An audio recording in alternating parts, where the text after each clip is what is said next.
Estimados amigos, testigos de Jehová y público en general, amigos del Foro de Fuerza Brazoriana, aquí pueden ver el CD-ROM de la biblioteca de la Sociedad Watchtower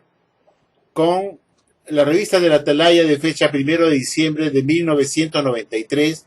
y la página 18, párrafo 17 que pueden ver ustedes en pantalla. La Sociedad Watchtower publicó un artículo muy interesante de analizar profundamente en defensa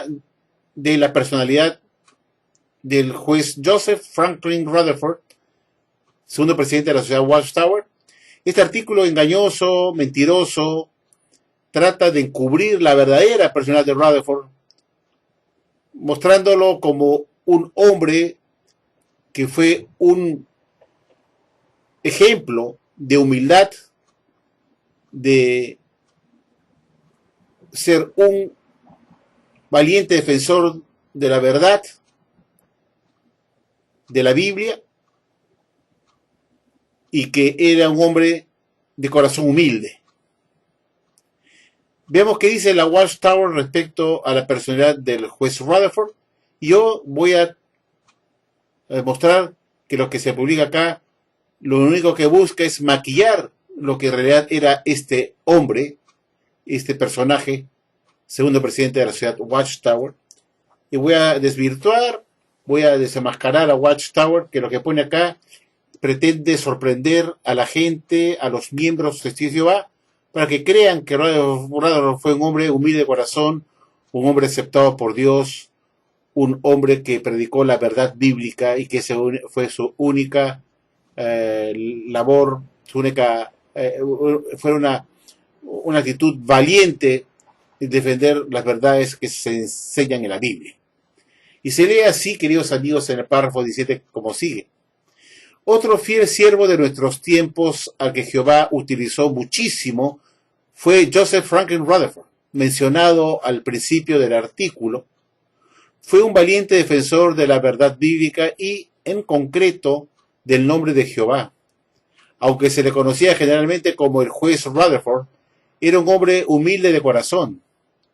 Por ejemplo, en cierta ocasión hizo declaraciones categóricas tocante a qué acontecimientos podían esperar los cristianos en 1925. Y todos sabemos pues que el juez Rutherford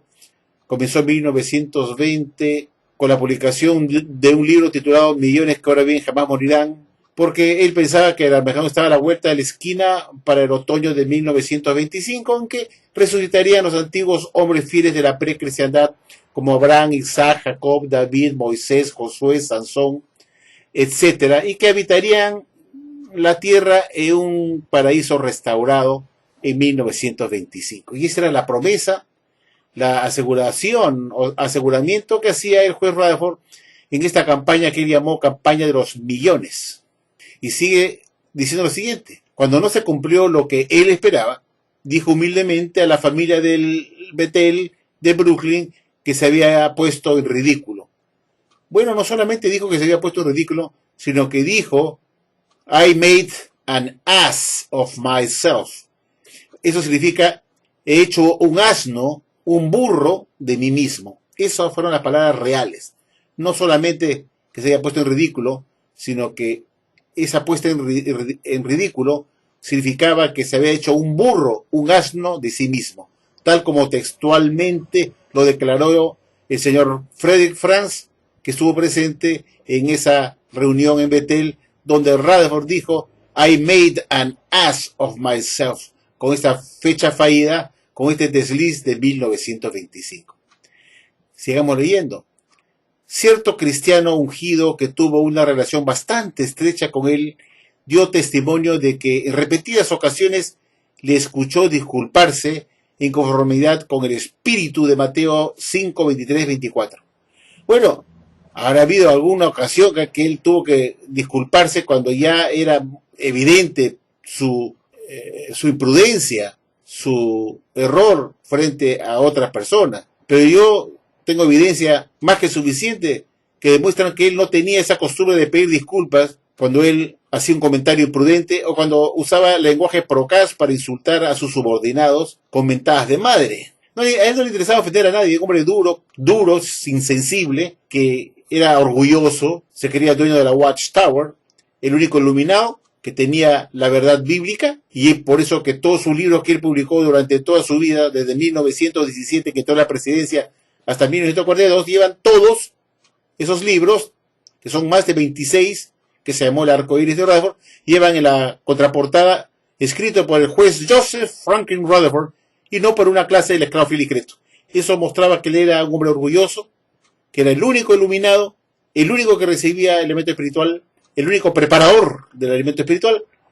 y que él era un hombre, por supuesto, orgulloso,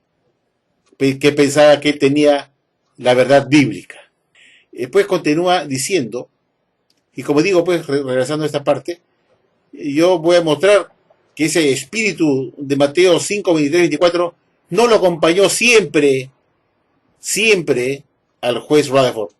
Y si lo acompañó en alguna oportunidad, habrá sido en dos o tres ocasiones, si es que tengo suerte, que fueron 3 ocasiones en las cuales él mostró ese espíritu de Mateo 5, 23, 24. Y continúa diciendo, tanto en público como en privado, por haber ofendido a otro cristiano con algún comentario imprudente. La persona que ocupa un puesto de mando tiene que ser humilde para pedir disculpas a su subalterno. La idea es que nunca tenga que pedir disculpas, pues. La idea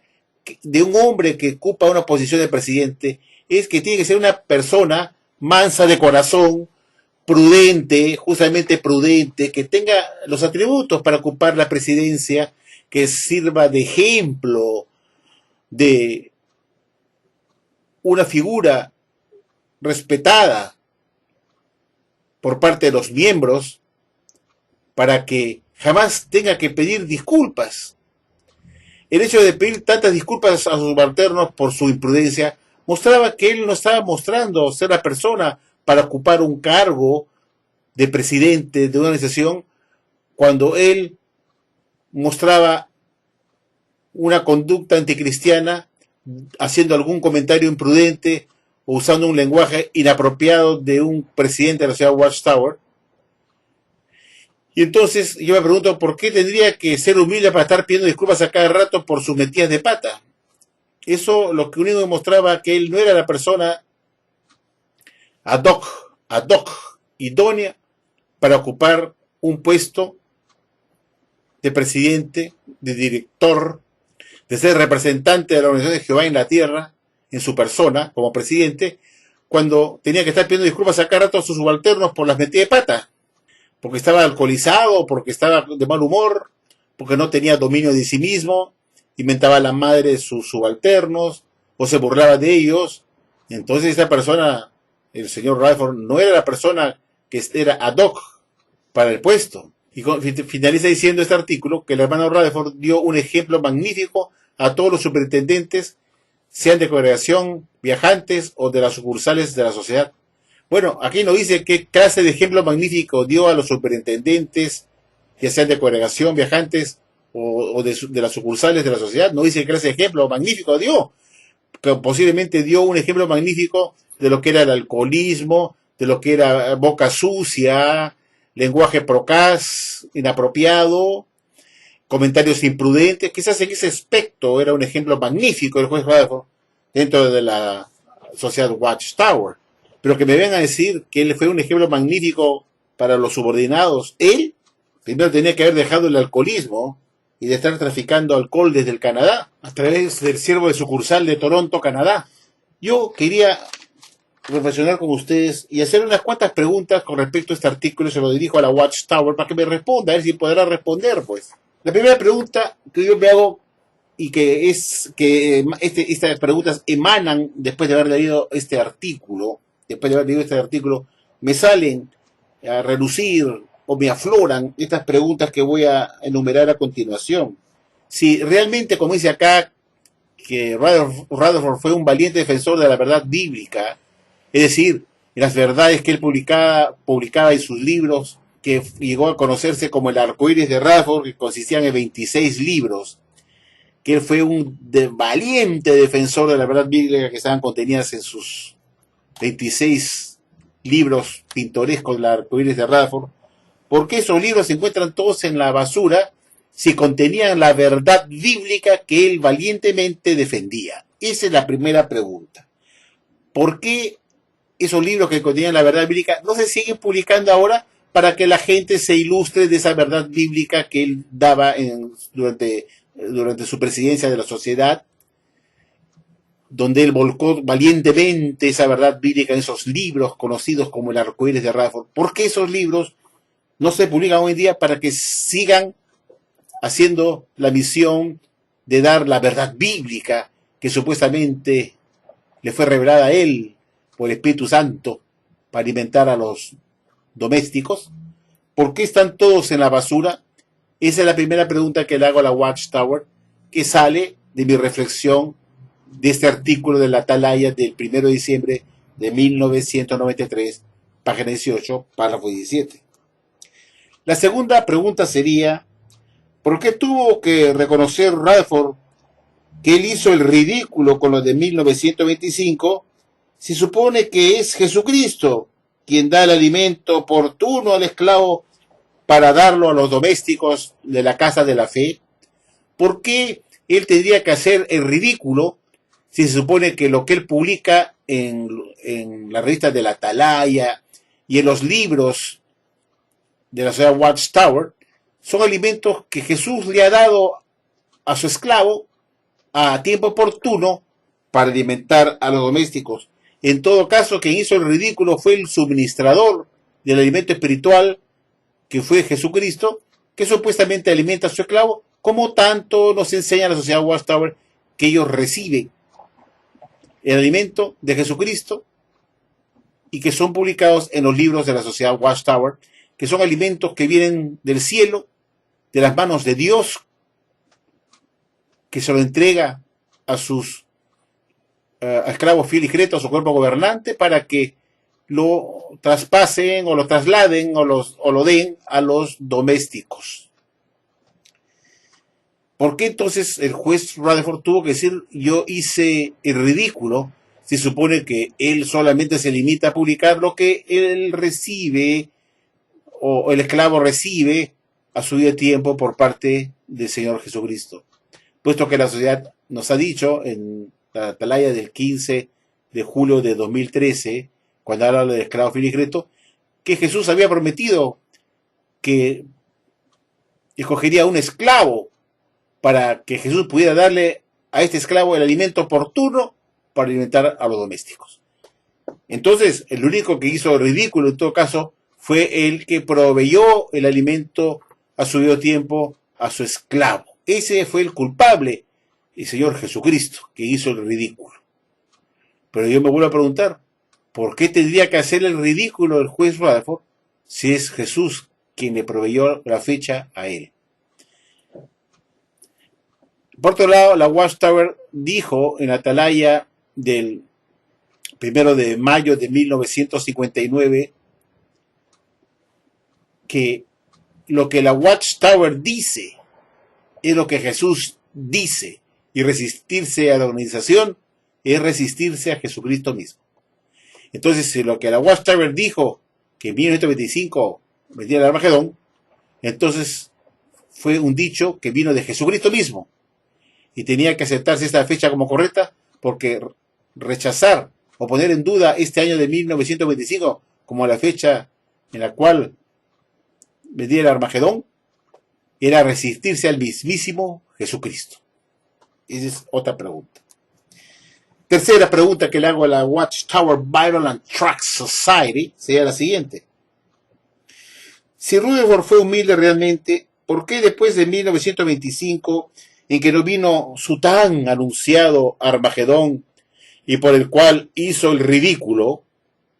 siguió insistiendo él que el fin estaba a la vuelta de la esquina y que en cualquier momento resultarían los patriarcas Abraham, Isaac, Jacob, David, Josué, Sansón, José, etc.?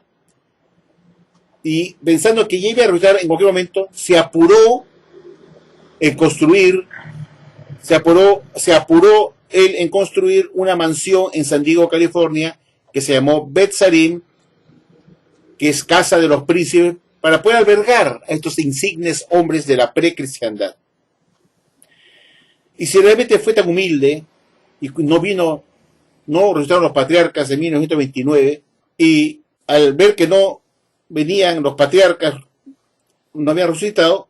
siguió insistiendo que estos resucitarían en cualquier momento, y en 1935 publicó un folleto titulado La Guerra Universal se ha acercado. Y en la página 26 y 27 de este folleto que él publicó en 1935, en la página 26 y 27, dijo que el Armagedón estaba cerca y que solo faltaban unos cuantos mesecitos para que este Armagedón comenzara. Cuando llegó 1935 y no pasó nada, terminó 1935 y no pasó nada, 1935 no pasó nada, el gobernador seguía con la cantaleta, este hombre humilde de corazón, seguía insistiendo y no quería dar su brazo a torcer que el Armagedón no vendría nunca, mientras él estuviera vivo.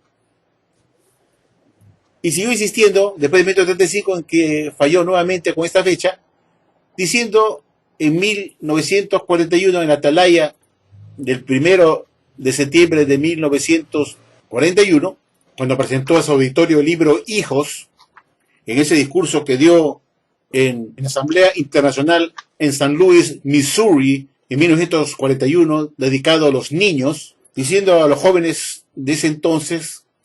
que el libro Hijos era un instrumento muy importante y que serían útiles para ellos antes que viniera el Armagedón, que faltaban solamente unos cuantos meses para que este ocurriera en 1941. Entonces, si Rutherford era tan humilde como dice esta atalaya, ¿por qué después de 1925, en que dijo que él se había puesto en ridículo, que se había hecho un asno de sí mismo, siguió con ese orgullo y no fue humilde de corazón, como dice acá este artículo, sino que fue un hombre orgulloso de corazón, siguiendo engañando a la gente, insistiendo que el Armagedón estaba a la vuelta de la esquina, que este iba a ocurrir antes de terminar el año de 1930, y por eso se hizo construir esta mansión palaciega en San Diego, California, en 1929, llamada Bet Sarim, para albergar a estos insignes hombres de la precristiandad que supuestamente iban a estar en cualquier momento. Y no contento con eso, cuando falló también para 1929, siguió insistiendo que el Armagedón vendría en 1935, cuando publicó su folleto titulado La Guerra Universal está cerca, diciendo en la página 26 y 27 que faltaban pocos meses para Armagedón. Cuando no ocurrió nada para 1935, y habiendo empezado ya estando ya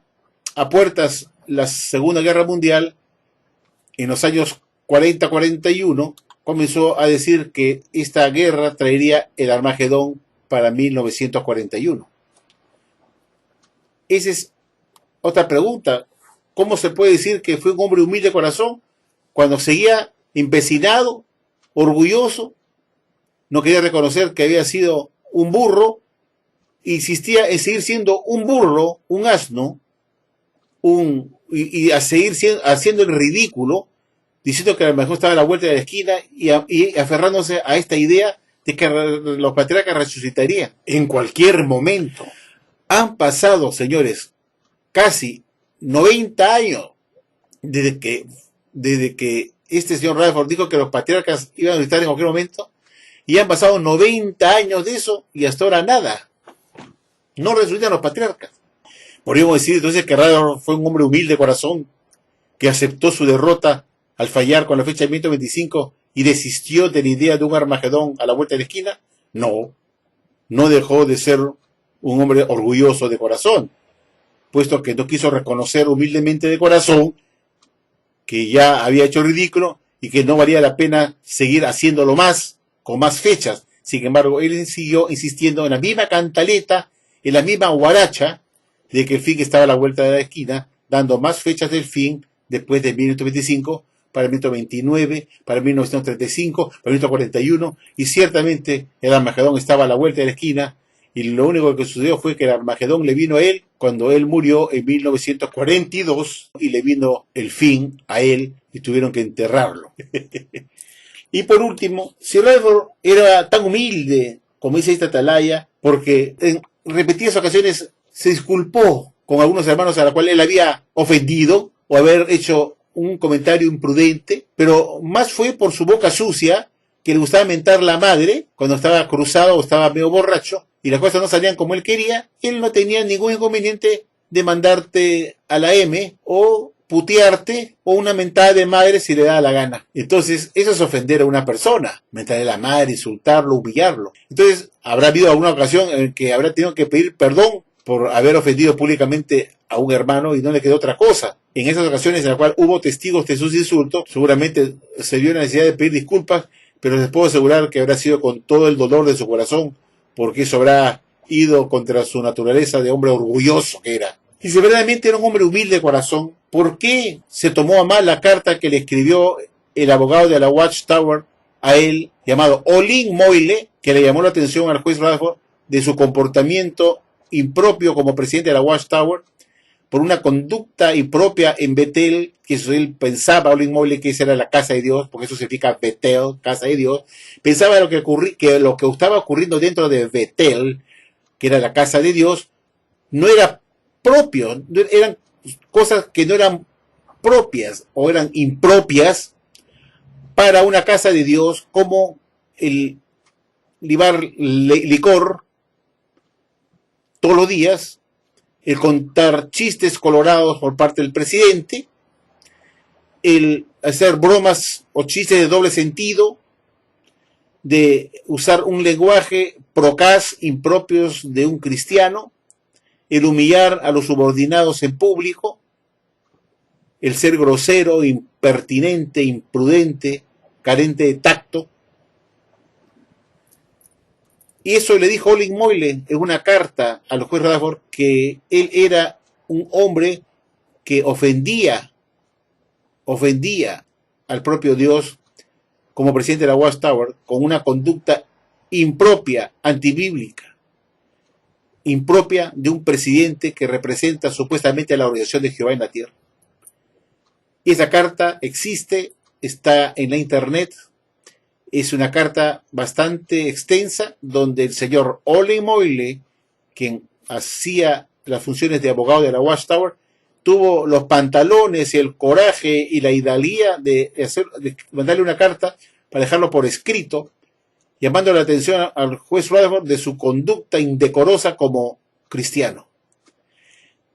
Mi pregunta que hago yo a la Watchtower es la siguiente: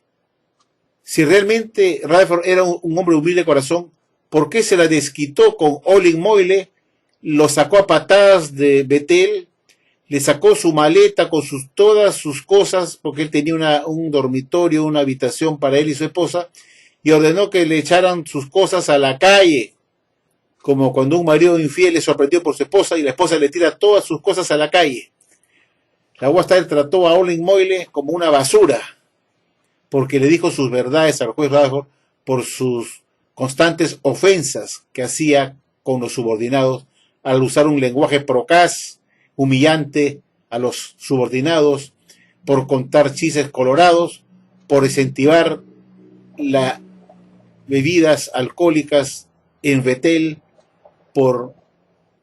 hacer chistes de doble sentido. Entonces, si verdaderamente fue un hombre humilde de corazón, ¿por qué no pidió perdón a Dios Rutherford por sus pecados y debió agradecerle y pedirle perdón a Olin Moyle por haberlo ofendido a él,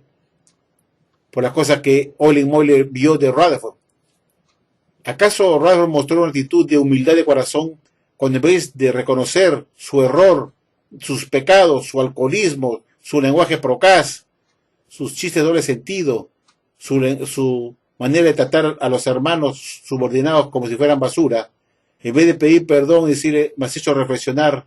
Olin Moyle, te pido perdón si te ofendí, y en vez de pedir perdón a Dios, lo echó a la calle, le sacó sus maletas y lo botó como un perro?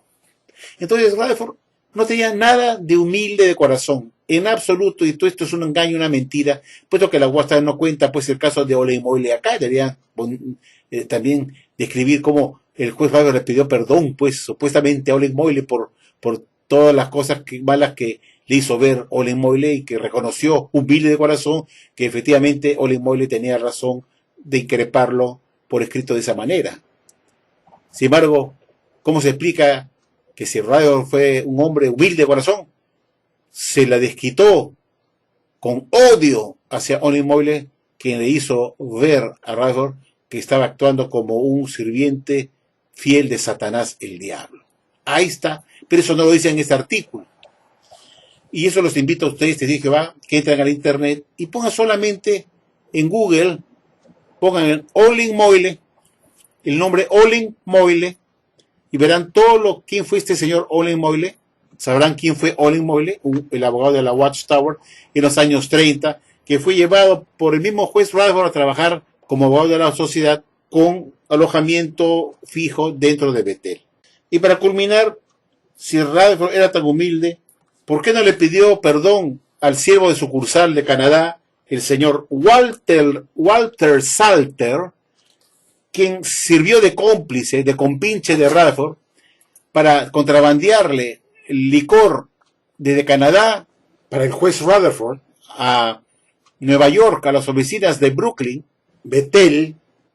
indigentes cajas de licor para su uso personal como whisky, brandy, vodka y cajas de cerveza para uso del presidente de la sociedad Watchtower?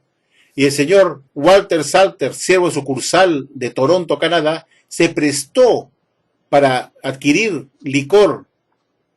a precios exorbitantes en plena prohibición de los años 30, en que estaba prohibido la ingesta de licor en Estados Unidos. Pero como Rutherford era un alcohólico, le pidió al señor Walter Salter, que vivía en Toronto, Canadá, que le enviara en forma como contrabando, dentro de todo lo que era material de la Watchtower, cajas de licor para uso personal del juez Rutherford, pagando hasta $60 por caja en los años 1930, monto que era demasiado caro. Y era así porque estaba en plena prohibición la ingesta o las bebidas alcohólicas. Entonces el señor Walter Salter le dice a Rutherford que él le remordía la conciencia de haber malversado el dinero de los pobres testigos de Jehová, que en plena depresión de los años 30, en la cual la gente se moría literalmente de hambre y no tenían trabajo, el juez Rutherford viviera como un millonario y pudiera satisfacer sus gustos personales, sus excesos, con el dinero de los sufridos miembros que no tenían ni para comer. Y le dice en una carta al señor Rutherford que él se sentía con la conciencia sucia de haber participado en ese contrabando de licor que se había adquirido con el dinero malversado de los pobres testigos de Jehová, que vivieron en la época de la depresión económica de Estados Unidos de los años 1930 y que fueron utilizados para cubrir, satisfacer los excesos, los vicios del juez Rutherford, sobre todo su alcoholismo. Y por haberle dicho eso al juez Rutherford y otras cosas más, porque esto no fue lo único que le llamó la atención al juez Rutherford, el señor Walter Salter, fueron otras cosas más por las cuales el señor Walter Salter, testigo de Jehová, renunció a la Watchtower, porque ya no creía que esta organización de Jehová con un presidente de esa calaña. Y por haberle dicho eso al juez Rutherford, en vez de pedirle perdón para mostrar que era un hombre humilde de corazón, lo echó también de la sociedad y lo etiquetó de esclavo malo. Entonces, la Watchtower no creo que pueda responder a esta pregunta que yo les hago, y lo que muestra este artículo es que la Watchtower no duda en engañar a sus miembros lectores de esta revista para poner al juez Rutherford como un sacrosanto, un escogido por Dios, un hombre que se preocupó solamente por defender la verdad bíblica y que era un hombre humilde de corazón, cuando en realidad era un hombre todo lo contrario, nunca enseñó las verdades bíblicas, puesto que el hecho que se tiraran todos sus libros a la basura indicó que esos libros no contenían la verdad bíblica, como acá engañosamente nos pretende hacer creer la Watchtower. Prueba de ello es que todos sus libros están en la basura. ¿Y por qué están en la basura si contenían la verdad bíblica? Porque contenían las mentiras que no estaban de acuerdo con la Biblia. Y eso es lo único que explica el por qué no se publican sus libros hoy en día. Están todos en la basura. Esa colección de Rutherford no aparece hoy en día para venta o para entrega gratuita para la gente de la calle, ya no se colocan esos libros para el público en general y mucho menos para los miembros. Entonces, de verdades bíblicas no tenía nada esos libros, pero la Watchtower tiene la cara dura, la desfachatez de decir que Rutherford se preocupó mucho en defender las verdades bíblicas y que por supuesto estaban contenidas esas verdades en sus 26 libros que se fueron conocidos como el arco iris de Rutherford. Entonces, amigos, he hecho esta reflexión para ver que esta organización de la Watchtower trata de maquillar lo que realmente fue el segundo presidente de la Watchtower, un truán, un alcohólico, un hombre orgulloso, que no enseñó las verdades bíblicas de Dios en absoluto, sino sus propias elucubraciones mentales. Y podemos concluir que si lo de 1925 lo hicieron un asno, lo pusieron en ridículo, ¿por qué no estarían también equivocadas las demás u otras doctrinas que él enseñó como la verdad bíblica? Si por lo de 1925 fue un desliz que lo convirtió, lo catapultó como un asno, como un hombre que se había puesto en ridículo, ¿por qué sus otras doctrinas también no estarían en la misma condición de ridículas? Eso es para pensar, pero eso lo piensan solamente los testigos de Jehová inteligentes que analizan las cosas a fondo y no se tragan todo lo que la Watchtower publica en esta atalaya de basura que solamente cuenta sus propias versiones convenientes para engañar a ustedes de Jehová, poniendo a Rutherford como un gran siervo que Dios utilizó muchísimo. Sí, fue un siervo de Jehová que utilizó muchísimo para engañar a la gente con un Armagedón para 1925, porque de eso se trata este artículo. Dice acá que fue otro fiel siervo de nuestros tiempos al que Jehová utilizó muchísimo. Y si Jehová utilizó muchísimo al juez Rutherford, entonces Rutherford fue utilizado por Jehová para engañar a la gente, a las naciones, con un falso Armagedón para 1925. En vista que, como vemos, la Watchtower está reconociendo que Rutherford fue un instrumento que Dios utilizó muchísimo para engañar a la gente con un falso Armagedón para 1925, 1929, 30, 1935, 1941, en fin. Eso, ¿cómo lo podría explicar la Watchtower? Que esta fecha fue producto del instrumento que Dios usó para dar las verdades a su debido tiempo, a través de su Hijo Jesucristo. Esto es para pensar, amigos, que esta nación no puede ser una nación de Jehová, y mucho menos que sea su conducto en la tierra con todas estas falsas profecías del fin del mundo. Gracias, amigos, por haber escuchado y mediten mucho en esto. Los invito a que ustedes de Jehová investiguen por internet quién fue Joseph Rutherford en realidad y su vida pasada oscura de un hombre que jamás pudo ser recogido por Dios, puesto que él no tenía las condiciones para ser un hombre humilde de corazón, para servir como el mandamás, el capo, el jefe, la cabeza máxima de la organización de Jehová en la tierra, entre comillas. Gracias por escucharme. Buenas noches.